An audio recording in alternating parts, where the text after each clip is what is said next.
नमस्कार। अगर आप क्लास 12th फिजिक्स के बोर्ड एग्जाम की तैयारी में जुटे हैं तो आप बिल्कुल सही जगह पर आए हैं। आज हम फिजिक्स के पेपर को एक तरह से डिकोड करने वाले हैं और उन 10 सवालों पर फोकस करेंगे जो लगभग हर साल पूछे जाते हैं। और हाँ, यही सवाल अच्छे मार्क्स दिलाने में आपकी मदद कर सकते हैं। अच्छा, बोर्ड एग्जाम का टाइम है और फिजिक्स का नाम सुनते ही थोड़ी घबराहट तो होती ही है ना?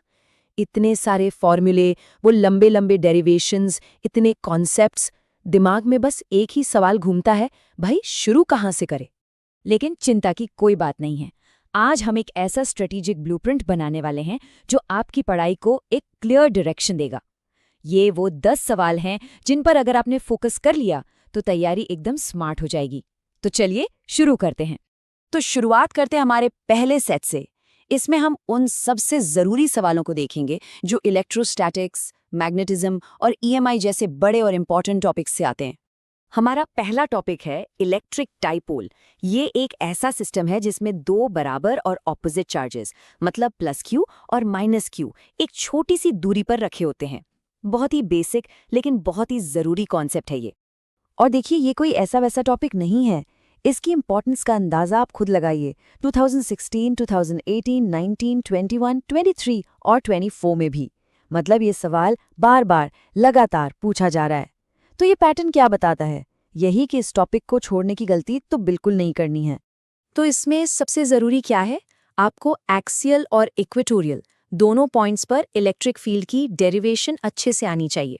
और हाँ, एग्जाम के लिए एक टिप याद रखिए, हमेशा एक साफ सुथरा डायग्राम बनाएं और फाइनल जवाब में यूनिट्स लिखना कभी कभी मत भूलना। अगला टॉपिक है गॉसेस लॉ। ये इलेक्ट्रोस्टैटिक्स का एक और कॉर्नरस्टोन है, मतलब एक बहुत ही फंडामेंटल प्रिंसिपल। ये बताता है कि किसी भी बंद सरफेस से निकलने वाला टोटल इलेक्ट्रिक फ्लक्स उस सरफेस के अंदर कितना चार्ज है, बस उसी पर डिपेंड करता है। और ऐसा लगता है कि ये सवाल एग्जामिनर्स का फेवरेट है। जरा पैटर्न पर नजर डालिए, ये लगभग हर दूसरे साल पूछा ही जाता है। तो ये टॉपिक भी तैयारी के लिए मस्ट डू बन जाता है। इस लॉ के 3 मेन एप्लीकेशंस हैं: infinite line charge, infinite plane sheet और चार्ज्ड स्फेरिकल शेल। इन तीनों के डेरिवेशंस को जरूर तैयार कर लीजिए। और एक प्रो टिप, अपने जवाब में सिमेट्री का जिक्र करना ना भूलें, इससे एक बहुत अच्छा इंप्रेशन पड़ता है। अब आते हैं मैग्नेटिज्म के एक क्लासिक सवाल पर। एक करंट कैरिंग कॉइल के सेंटर पर मैग्नेटिक फील्ड कितनी होती है?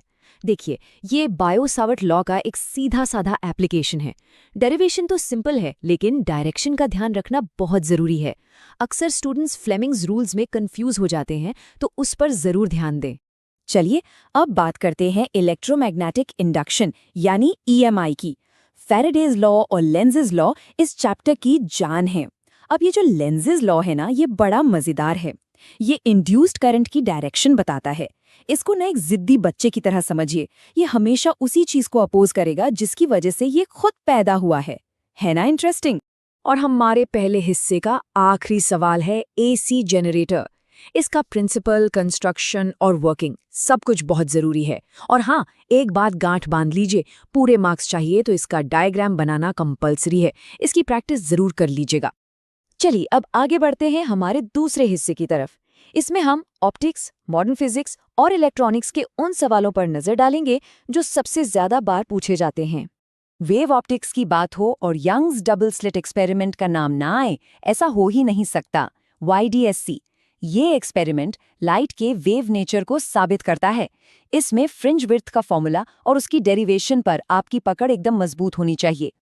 और इसका एग्जाम में आना भी उतना ही पक्का है जितना इंटरफेरेंस पैटर्न का बनना। जैसा कि आप देख सकते हैं, ये सवाल भी बार बार पूछा गया है। तो एग्जाम टिप याद रखिए, इंटेंसिटी डिस्ट्रीब्यूशन का ग्राफ और फ्रिंज विड्थ का फॉर्मूला, ये दोनों आपको पूरे मार्क्स दिला सकते हैं।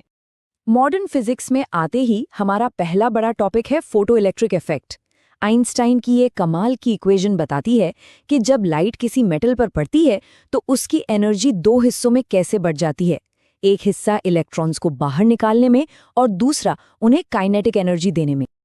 अब इस टॉपिक से सवाल अक्सर सीधे नहीं आते, बल्कि ग्राफ के जरिए आते हैं। खासकर 2 ग्राफ बहुत जरूरी हैं।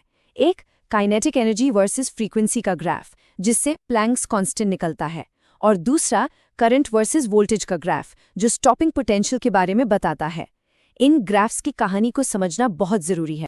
हमारा 8वां सवाल है बोहर का एटॉमिक मॉडल, जो हमें बताता है कि इलेक्ट्रॉन न्यूक्लियस के चारों तरफ कुछ खास ऑर्बिट्स में ही क्यों घूमते हैं। इसमें रेडियस और एनर्जी की डेरिवेशन बहुत पूछी जाती हैं। पर एक मिनट, सिर्फ तारीफें नहीं, इस मॉडल की कमियों यानी लिमिटेशंस पर भी सवाल आते हैं, तो उसे भी जरूर तैयार रखें। अब आते हैं इलेक्ट्रॉनिक्स पर। सेमीकंडक्टर डायोड यानी पीएन जंक्शन, ये एक बहुत ही स्कोरिंग टॉपिक है। फॉरवर्ड और रिवर्स बायसिंग के कॉन्सेप्ट्स और एक रेक्टिफायर के तौर पर इसका इस्तेमाल, मतलब हाफ वेव और फुल वेव रेक्टिफायर, ये सब बार बार पूछे जाते हैं। और आखिर में हमारा 10वां टॉपिक लॉजिक गेट्स। ये एक ऐसा टॉपिक है जिससे हर साल, मैं फिर से कह रही हूँ, हर साल 2 से 3 नंबर का सवाल पक्का आता ही आता है। आपको बस एंड, और, नॉट, नैंड और नॉर गेट्स के सिंबल और ट्रूथ टेबल याद रखने हैं।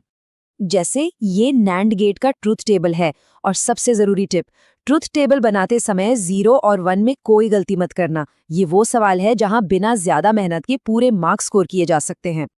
तो ये थे वो 10 सवाल, लेकिन सिर्फ इन सवालों को जानना काफी नहीं है।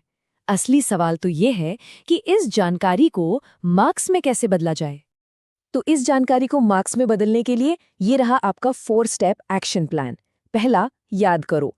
सभी जरूरी डेरिवेशंस को सिर्फ पढ़ना नहीं है, लिख लिख कर याद करना है। दूसरा, प्रैक्टिस करो। डायग्राम्स रोज प्रैक्टिस करो। एक साफ सुथरा डायग्राम आधा काम वहीं खत्म कर देता है। तीसरा, चेक करो। न्यूमेरिकल्स में यूनिट्स चेक करना कभी मत भूलना, सबसे ज्यादा मार्क्स यहीं कटते हैं। और चौथा और सबसे जरूरी, हल करो। पिछले 10 साल के पेपर्स उठाओ, टाइमर लगाओ और सॉल्व कर डालो। असली एग्जाम की बेस्ट तैयारी इसी से होगी। तो इन टॉपिक्स पर ध्यान दीजिए, आपका कॉन्फिडेंस जरूर बढ़ेगा। अपनी तैयारी करते रहिए, और हाँ, कमेंट्स में हमें बताइए कि अगला ऐसा ब्लूप्रिंट आपको किस सब्जेक्ट का चाहिए।